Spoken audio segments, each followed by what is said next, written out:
शाळेत पहिला नंबर काढणारा टॉपर मुलगा सरकारी नोकरीत अडकतोय आणि बॅक बेंचर त्याचा दोस्त मात्र करोडोंची कंपनी उभा करतोय.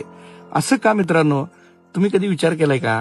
कारण सिस्टीम फिक्स नाही, ती हॅक करायची असते. तुम्हाला नेहमी शिस्त लावा, नियम पाळा, लाईन मध्ये उभे राहा असं शिकवलं जाते, पण मोठी लोक कधीच लाईन मध्ये उभे राहत नाहीत मित्रांनो.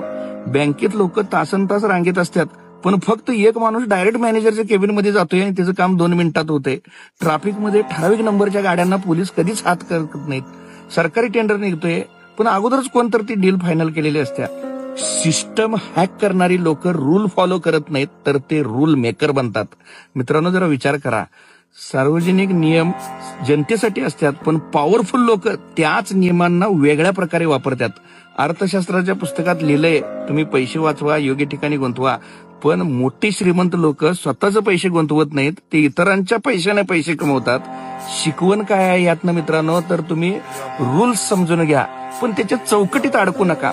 पॉवरफुल लोक काय करतात ते समजून घ्या, तरच तुम्हाला जगाच्या पुढे राहता येईल.